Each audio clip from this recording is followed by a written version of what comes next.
Hindi pa aawat, hindi patitira, pumapailan lang ang pinakabagong tambayan at pinakikinggan, Radyo Bandera.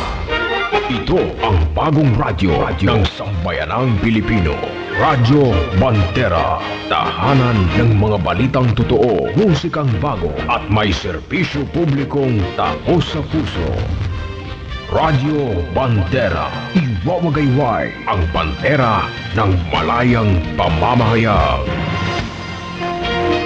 Radyo Bandera. Iwawagayway ang bandera ng malayang pamamahayag. Basta balita, basta musika, basta public service. Radyo Bandera. Pilit tinatapatan, ngunit hindi mapantayan. Basta radyo, ibandera mo. Radyo Bandera. Inyong maaasahan sa news and public service. Radyo Bandera. Pinakarespetado sa news and current affairs.